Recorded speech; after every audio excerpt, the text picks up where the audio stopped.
So this is going to be a little bit longer than my previous sessions. It's an excerpt from H.P. Lovecraft's The Nameless City. When I drew nigh the nameless city, I knew it was accursed. I was traveling in a parched and terrible valley under the moon, and afar I saw it protruding uncannily above the sands as parts of a corpse may protrude from an ill-made grave. Fear spoke from the age-worn stones of this hoary survivor of the deluge, this great-grandfather of the eldest pyramid, and a viewless aura repelled me and bade me retreat from antique and sinister secrets that no man should see, and no man else had dared to see. Remote in the deserts of Araby lies the nameless city, crumbling and inarticulate, its low walls nearly hidden by the sands of uncounted ages. It must have been thus before the first stones of Memphis were laid, and while the bricks of Babylon were yet unbaked. There is no legend so old as to give it a name, or to recall that it was ever alive, but it is told of in whispers around campfires and muttered about by grandams in the tents of sheiks, so that all the tribes shun it without wholly knowing why. It was of this place that Abdul al-Hazred, the mad poet, dreamed of the night before he sang his unexplained couplet. That is not dead which can eternal lie, and with strange aeons death may die. I should have known that the Arabs had good reason for shunning the nameless city, the city told of in strange tales but seen by no living man, yet I defied them and went into the untrodden waste with my camel. I alone have seen it, and that is why no other face bears such hideous lines of fear as mine, why no other man shivers so horribly when the night wind rattles the windows. When I came upon it, in the ghastly stillness of the unending sleep, it looked at me, chilly from the rays of a cold moon amidst the desert's heat, and as I returned its look, I forgot my triumph at finding it, and stopped still with my camel to wait for dawn. For hours I waited, till the east grew gray and the stars faded, and the gray turned to rosette light edged with gold.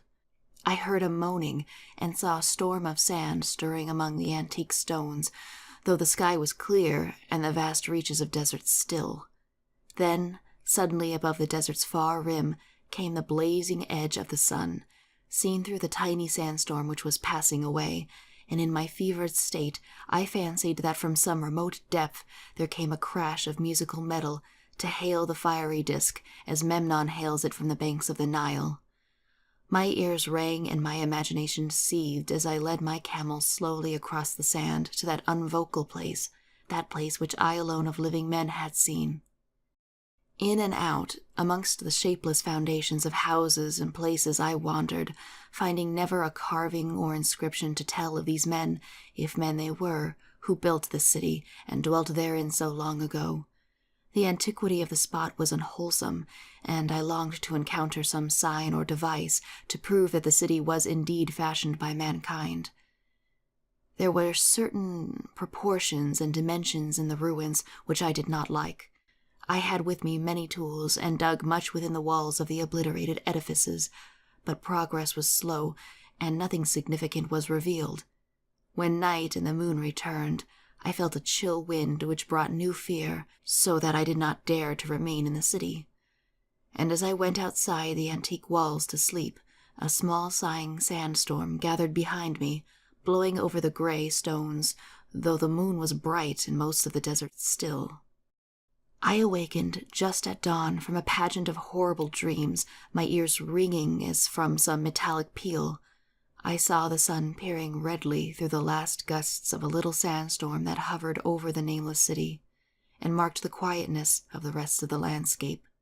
Once more I ventured within those brooding ruins that swelled beneath the sand like an ogre under a coverlet, and again dug vainly for relics of that forgotten race.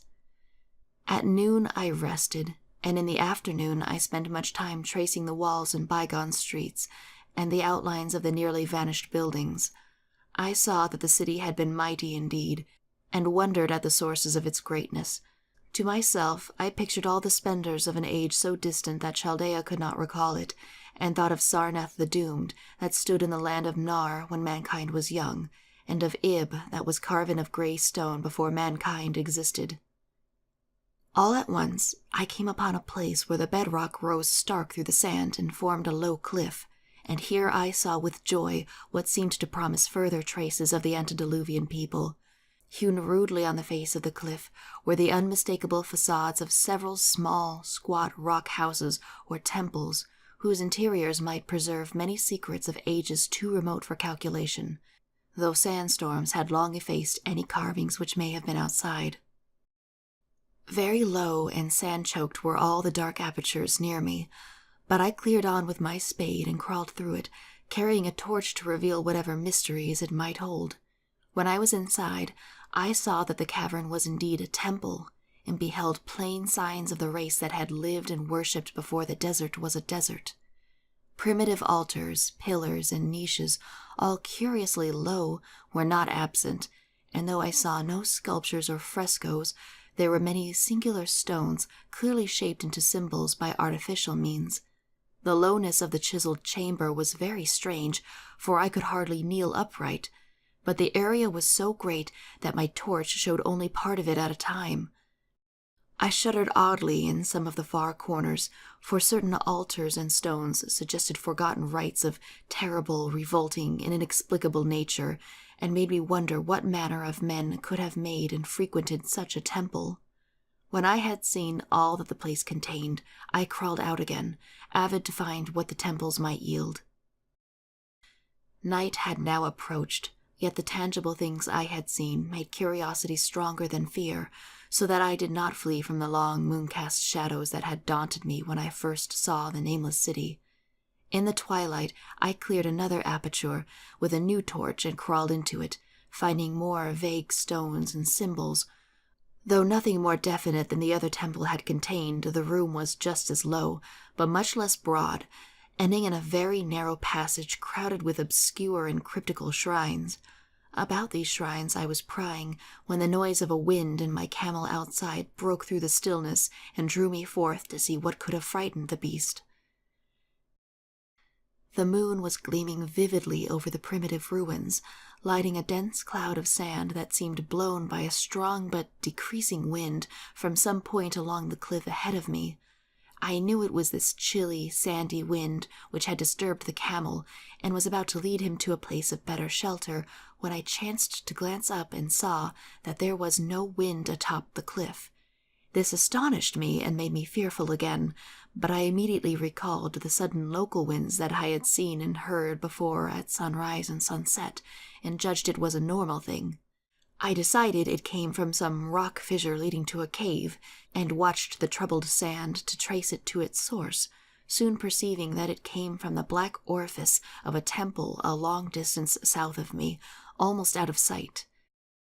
Against the choking sand cloud I plodded toward this temple, which as I neared it loomed larger than the rest, and shewed a doorway far less clogged with caked sand. I would have entered had not the terrific force of the icy wind almost quenched my torch. It poured madly out of the dark door, sighing uncannily as it ruffled the sand and spread among the weird ruins.